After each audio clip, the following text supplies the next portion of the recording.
सभी का अभिवादन।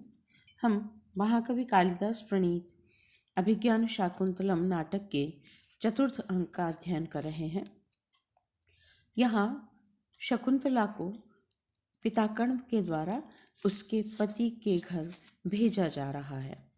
संपूर्ण अलंकार आदि से सुसज्जित कर शकुंतला अब विदाई के मार्ग पर आ गई है और यहाँ जो ऋषि कण्व हैं वे वृक्षों से कहते हैं कि यह जो शकुंतला आप सभी के प्रति बहुत अधिक स्नेह से युक्त, प्रेम से युक्त थी, अब यह शकुंतला अपने पति के घर जा रही है, तो आप सभी इसे आज्ञा प्रदान कीजिए, इसे आशीर्वाद प्रदान कीजिए इसके भावी जीवन के लिए।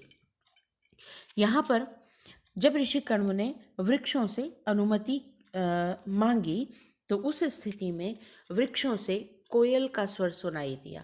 उस कोयल के स्वर को सुनकर ऋषि कण्व कहते हैं कि वस्तुतः यह जो कोयल का स्वर है इसके माध्यम से मानो शकुंतला को आज्ञा प्रदान कर दी गई है।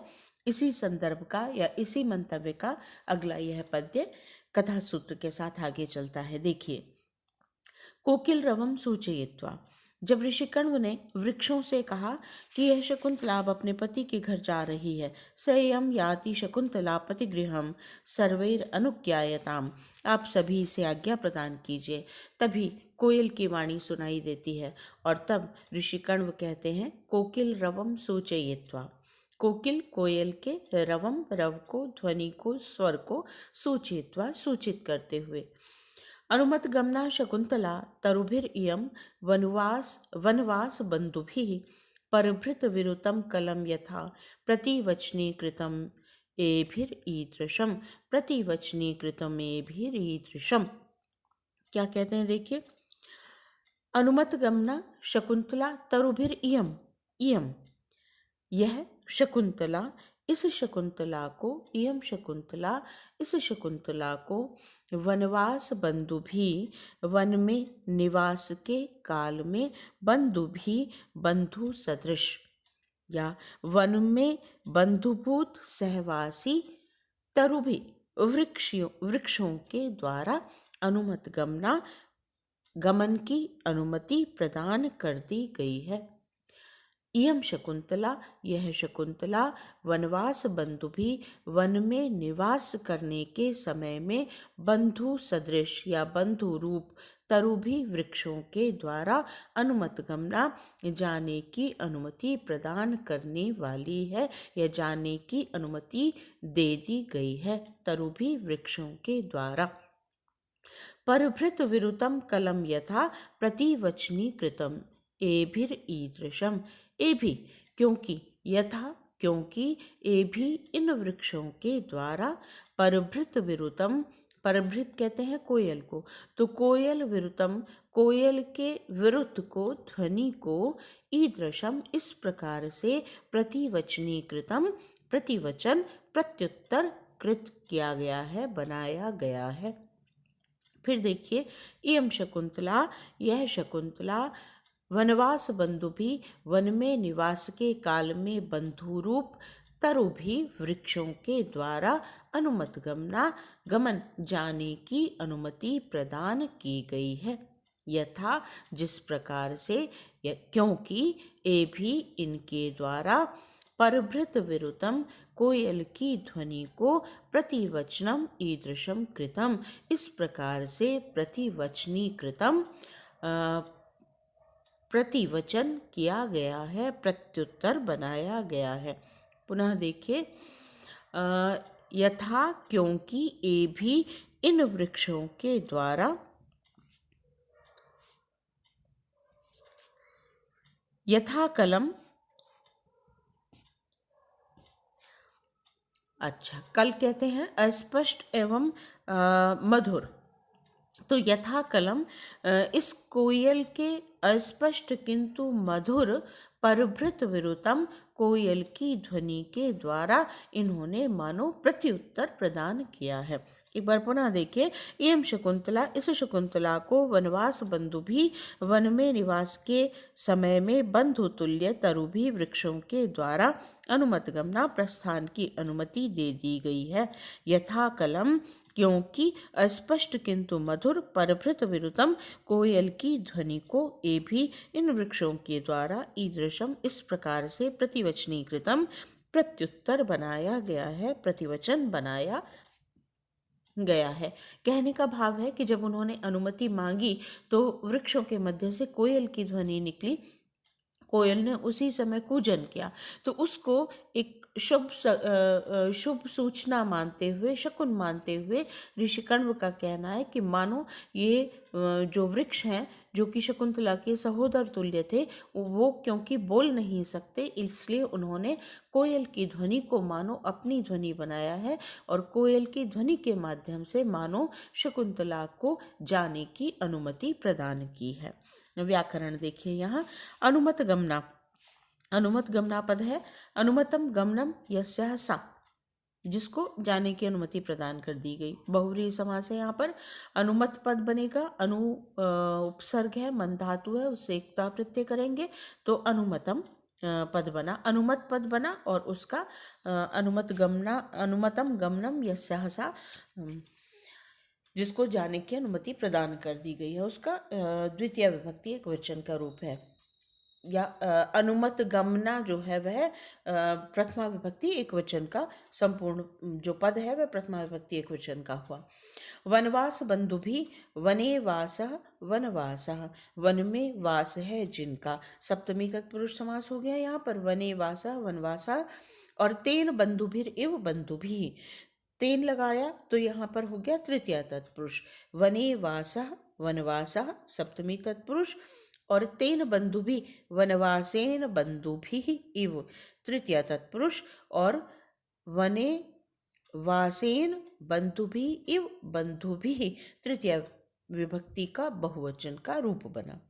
परभृत विरुतम, परई अन्यै भृता पालिता परभृता, परई अन्यों के द्वारा भृता पालन किया जाता है जिनका, वे कहलाती हैं परभृता। कोयल को परभृत कहा जाता है। क्यों कहा जाता है कोयल को परभृत? क्योंकि ऐसा कहा जाता है कि कोयल अपने जो अंडे देती है उन अंडों का स्वयं पालन नहीं करती, अपितु उन अंडों को वह जो कौवा होता है उस कौवे के घोंसले में रखाती है, और समान आकृति और रंग के होने के कारण कौवा जो होता है वह कोयल के अंडों को अपने ही अंडे समझकर उनको सेता है, और उसमें से जब बच्चे निकलते हैं तो वे पक्षी जो होते हैं वे कोयल पक्षी होते हैं, वे कौवे नहीं होते। तो कोयल के लिए यह प्रसिद्ध है कि वह बहुत चतुराई से अपने अंडों को वहाँ रखती है और कौवे के अंडों को वहाँ से गिरा देती है, तो इसलिए कोयल को परभृत कहा जाता है। परई अन्यै भृता पालिता परभृता तेषाम विरुतम, उनका जो विरुत है, उनकी जो ध्वनि है। तो परभृत विरुतम में तेषाम विरुतम षष्ठी तत्पुरुष समास भी हो गया, और परभृता ये बहुव्रीहि समास हो गया, या परई अन्यै भृता पालिता ये इसका व्युत्पत्तिपरक अर्थ हो गया। प्रतिवचनी कृतम, प्रतिवचन उससे च्वी प्रत्यय करेंगे तो प्रतिवचनी, और क्री धातु एकता प्रत्यय, प्रतिवचनी कृतम। न प्रतिवचनम प्रतिवचनम इति प्रतिवचनम कृतम, प्रत्युत्तर बनाया गया है। और कोकिल के रव को, ध्वनि को शुभ का सूचक माना जाता है। कहा गया है, वामे मधुर वाक पक्षी वृक्षः पल्लवितो अग्रतः अनुकूलो वहन वायु प्रयाणे शुभ शंसिनः। वामे बाईं ओर पक्षी का मधुर वाक, मधुर कूजन, और अग्रतः आगे की ओर पल्लवितो वृक्षः, पल्लवित वृक्ष, पत्तों से युक्त वृक्ष, ठूंठ नहीं, पत्तों से युक्त हरे भरे वृक्ष, और अनुकूलो वायु वहन, अनुकूल वायु का बहना, प्रयाणे प्रयाण काल में, शुभ शंसिनः शुभ के सूचक कहे गए हैं, माने जाते हैं। तो यहाँ कोयल की ध्वनि को शुभ सूचक माना गया है। अलंकार है यहाँ पर देखिए, एक तो परिणाम अलंकार है यहाँ पर, कोकिल की ध्वनि को वृक्षों का प्रतिवचन मानकर शकुंतला के गमन काल में उपयोगी बताया है, इसलिए परिणाम अलंकार हुआ यहाँ। और वनवास बंधु भी वन में निवास करने पर बंधु रूप, वृक्षों को बंधु स्वरूप कहा, इसलिए यहाँ पर रूपक अलंकार हुआ। और अनुप्रास अलंकार तो है ही। छंद है यहाँ पर अपर वक्त्र छंद का प्रयोग किया गया है। अयुजी न नरला गुरु समेत तद अपर वक्त्रम इदम न जरो। पूर्व में हम इस को पढ़ चुके हैं, इस छंद को। पुनः जब हम विस्तार से छंदों का अध्ययन करेंगे तो इसे पढ़ेंगे। यहाँ जानिए आप, यह अपर वक्त्र छंद है। और प्रसाद गुण और वैदर्भी रीति जो कालिदास की सर्वाधिक प्रिय है। सुंदर सुंदर छोटे मधुर वर्णों से युक्त पदावली का प्रयोग करना और इतनी सुंदरता से पद संयोजन करना कि वह सीधे जो पाठक है या जो दर्शक है उसके हृदय को स्पर्श करे। यहाँ शकुंतला को जाने की अनुमति प्रदान कर दी गई। आगे आकाशे, तभी आकाश से ध्वनि आती है। रम्यांतरः कमलिनी हरितैः सरोभिश्छायाद्रुमैर्नियमित अर्कमयूखतापः भूयात् कुशेशय रजो मृदुरेणुरस्याः शान्तानुकूलपवनश्च शिवश्च पन्थः। कमलिनी हरितैः, कमलिनी कमलिनियों के द्वारा, हरित वर्ण वाले श्याम वर्ण वाले, सरोभी सरोवरों से, रम्यांतरः रमणीय अंतर वाला, रमणीय मध्य भाग वाला, मनोहर मध्य भाग वाला। छायाद्रुमई छाया वाले वृक्षों से या छायादार वृक्षों से, नियमित रोक ली गई, अर्कमयूख तापः सूर्य की किरणों के ताप वाला, अर्क सूर्य, मयूख किरणें, तो सूर्य की किरणों के ताप वाला। कुशेशय रजो मृदु रेणु, कमल, कुशेशय कहते हैं कमल को, तो कुशेशय कमल के, रज पराग के कारण या कमल के पराग के समान, मृदु रेणु कोमल धूलि वाला, पंथः मार्ग, अस्याः इस शकुंतला के लिए, और साथ ही शांत अनुकूल पवनश्च, शांत और अनुकूल पवन वाला, पंथः मार्ग, अस्याः इस शकुंतला के लिए, शिवश्च भूयात् कल्याणकारी होवे, मंगलमय होवे। कमलिनी हरितई, कमलिनियों के कारण या कमलिनियों द्वारा, श्याम वर्ण का, हरित वर्ण वाले, सरोभी सरोवरों के, रम्य अंतरः रमणीय मध्य भाग वाला। बिंब यहाँ पर देखिए कालिदास ने खींचे हैं। मार्ग है पूरा, मार्ग में बीच बीच में सरोवर है और उन सरोवरों में कमल उगे हुए हैं। कमल का पुष्प तो सफ़ेद, गुलाबी, लाल, नीला हो सकता है, किंतु जो पत्ते हैं वे सदैव हरे ही होते हैं और पत्ते कमल के बहुत चौड़े होते हैं। तो वो कमल तो ऊपर में खिला हुआ छोटा, लेकिन पूरे सरोवर पर कमलिनी के या कमल के पत्ते बिछे हुए हैं जो कि हरित वर्ण वाले हैं। तो सरोवर का रंग कैसा प्रतीत होगा? हरे रंग का, श्याम वर्णी। तो पूरे मार्ग में सरोवर हैं और सरोवरों में कमलिनियाँ उगी हुई हैं, जिनके कारण, उनके पत्तों के कारण सरोवरों का रंग हरे वर्ण का प्रतीत होता है। तो रमणीय हरे रंग के मध्य भाग वाले। कैसे हैं मार्ग? कमलिनी हरितई, कमलिनियों से, श्याम वर्णी सरोभी सरोवरों के, रमणीय मध्य भाग वाला, सरोवरों से रमणीय अंतरः मनोहर मध्य भाग वाला। फिर छायादार वृक्ष हैं, सघन वृक्षावली है मार्ग में, तो उन सघन वृक्षों के कारण सूर्य की जो किरणें हैं उनका जो ताप है वह मार्ग तक बहुत अधिक नहीं आता है। तो छाया द्रुमयी, छाया वाले वृक्षों से नियमित रोक लिए गए, अर्क मयूख तापः सूर्य की किरणों के ताप वाला। और कैसा है मार्ग? कुशेशय रजो मृदु रेणु, कुशेशय कमल और रज पराग, तो कमल के पराग के कारण मृदु रेणु कोमल धूलि वाला, क्योंकि रमणीय मध्य भाग में सरोवर हैं और सरोवरों में कमलिनियाँ खिली हुई हैं, तो कमलों की जो पराग है, धूलि जो है वह मार्ग तक उड़कर आती है और धूल के साथ मिलकर वह मार्ग को कोमल बनाती है। अथवा कमल के पराग के समान कोमल धूलि वाला। ठीक है, तो कमल के पराग के समान कोमल धूलि वाला मार्ग है, उसमें मोटे कंकर पत्थर नहीं है जो पैदल चलने वाले यात्रियों को चुभकर उन्हें कष्ट प्रदान करें। फिर शांत अनुकूलश्च पवनः, वायु जो है वह भी शांत है और अनुकूल है। जिस दिशा में गति है उसी दिशा में बहने वाला वायु अनुकूल होता है और मंद मंद चलने वाला वायु शांत है। अभी पूर्व पद्य में हमने पढ़ा कि यह शुभ शकुन का सूचक होता है, अनुकूल पवन का बहना। क्या कहा? अनुकूलो वायु वहन, अनुकूल पवन का बहना शुभ सूचक है। तो यहाँ कहा शांत अनुकूल पवनश्च, शांत और अनुकूल वायु वाला यह ऐसा है मार्ग, और वह मार्ग अस्या इस शकुंतला के लिए शिवश्च भूयात्, कल्याणकारी होवे, मंगलमय होवे। फिर देखिए, कमलिनी हरिते, कमलिनियों के कारण श्याम वर्ण वाले सरोभी सरोवरों से रम्यांतरः, रमणीय मध्य भाग वाले छायाद्रुमयी, छाया वाले वृक्षों से नियमित अर्कमयूख ताप, रोक दिए गए सूर्य की किरणों के ताप वाला इस शकुंतला का, अस्या इस शकुंतला का पंथा मार्ग, कुशेश रजो मृदु रेणु, कमल पराग के समान कोमल धूलि वाला, शांत अनुकूल पवन च, शांत और अनुकूल पवन वाला, शांत और सुखद वायु वाला, च और मंगलमय, शिव मंगलमय पंथा, मंगलमय भूयात्, मंगलमय होवे, कल्याणकारी होवे। व्याकरण देखिए, कमलिनी हरितई, कमलिनी भी हरितानी तई, कमलिनियों के कारण हरित वर्ण वाला, कमलिनी भी हरितानी, तृतीया तत्पुरुष और तई तृतीया बहुवचनांत रूप। रम्यांतरः, रम्यम अंतरः यस्य सः, रमणीय है अंतर्भाग जिनका, ऐसे सरोवर का विशेषण हुआ तो बहुव्रीहि समास हो जाएगा।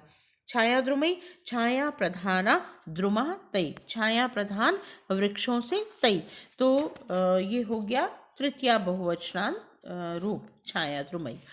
नियमित अर्कमयूख ताप, नियमितः अर्कस्य मयूखानाम ताप यस्मिन् सः, नियमित कर दिया गया है, रोक लिया गया है, अर्कस्य मयूखानाम सूर्य की किरणों का ताप जिसमें ऐसा, तो नियमित अर्कस्य मयूखानाम यहाँ पर षष्ठी तत्पुरुष समास हो जाएगा।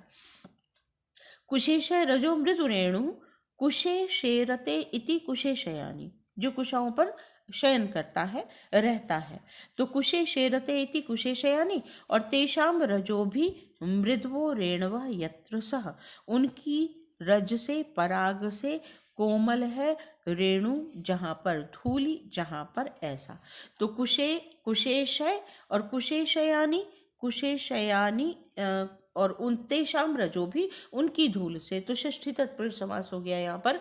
रजो भी मृदु, यहाँ तृतीया तत्पुरुष समास हो गया। और कुशेशय मृजो रजो मृदु रेणु, कोमल धूलि वाला, ये एक वचन का रूप बना। सहस्रपत्रम कमलम शतपत्रम कुशेशयम, ये कमल के लिए कहा जाता है। ये सहस्रपत्रम कमलम शतपत्रम कुशेशयम, ये कमल के पर्यायवाची हैं सारी सभी, जिन्हें यहाँ पर रखा गया है। कुशेशय पद है, कुश यहाँ पर मूल पद है, शींग धातु है शयन करने के अर्थ में, और उससे अच प्रत्यय करेंगे, कुशेशय पद बनेगा। शांतानुकूल पवनः, शांतः अनुकूलः पवनो यत्र सः, शांत है और अनुकूल है पवन वायु जहाँ पर, ऐसा, शांतश्च अनुकूलश्च पवनः। भूयात् भूधातु और लिंग लकार का प्रथम पुरुष एक वचन का रूप बनेगा भूयात्। अलंकार की बात करें यहाँ पर, तो अलंकार है, देखिए तुल्य योगिता अलंकार का सबसे पहले प्रयोग किया गया है यहाँ पर।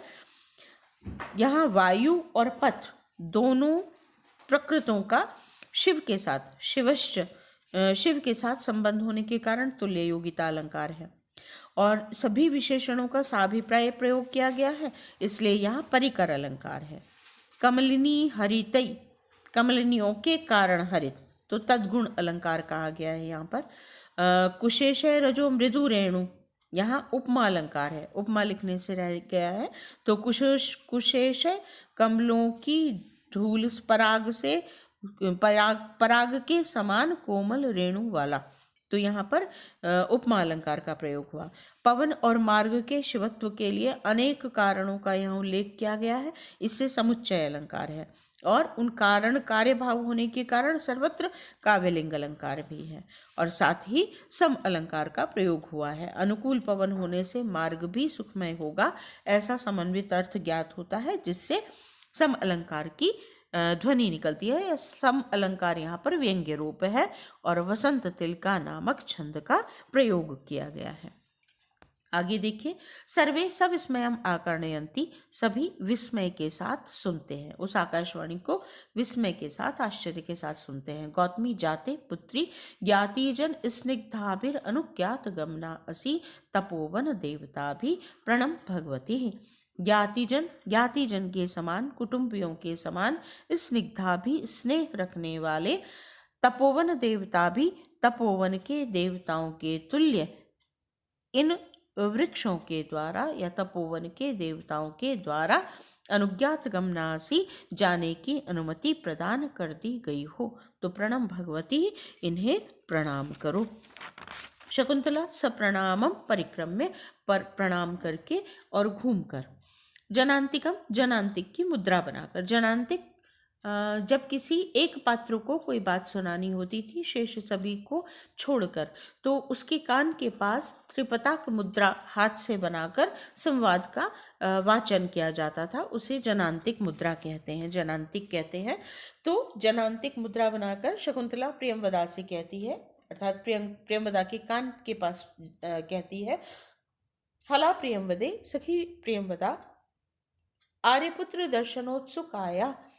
अपि आर्यपुत्र के दर्शनों के लिए उत्सुक होने पर भी आश्रम पदम परित्यजन्त्या, आश्रम स्थान को त्यागते हुए दुखेन, दुख के कारण, मे चरणों, मेरे चरण, पुरता आश्रम पदम परित्यजंता, आश्रम स्थान को त्यागते हुए, मे चरणों, मेरे चरण, दुखेन पुरतः प्रवर्तेते, दुख के साथ ही आगे की ओर प्रवर्तेते, प्रवर्तित हो रहे हैं। आर्यपुत्र के दर्शनों के प्रति उत्सुक होने पर भी आश्रम पदम परित्यजंता, आश्रम स्थान को त्यागते हुए, मे चरणों, मेरे चरण, दुखेन पुरतः प्रवर्तेते, दुख से ही आगे की ओर प्रवर्तित हो रहे हैं। प्रियंवदा कहती है, न केवलम तपोवन विरह कातरा सख्येव, केवलम सखीएव, केवल सखी ही अर्थात केवल तुम ही तपोवन विरह कातरा न, तपोवन के वियोग से व्याकुल नहीं हो। त्वया उपस्थित वियोगस्य, तुमसे उपस्थित वियोग के कारण, तपोवनस्यापि, तपोवन की भी, तावत समवस्था दृश्यते, तुम्हारी समान ही अवस्था दृश्यते, दिखाई देती है। क्योंकि उद्गलित दर्भ कवला मृग्यः परित्यक्त नर्तना मयूरः, अपसृत पांडुपत्रा मुंचन्ति अश्रुणीव लतः। उद्गलित दर्भ कवला मृग्यः, आश्रम की मृग्यः, मृगियों ने, हिरणियों ने, उद्गलित दर्भ कवला, कवलों को, दर्भ कवलों को, कुशाओं के ग्रास को, उद्गलित उद्गीर्ण कर दिया है, उगल दिया है, उगलने वाली हो गई हैं। मृग्यः, मृगियाँ, हिरणियाँ, दर्भ कवला, कुशाओं के ग्रास को उद्गलित उगलने वाली।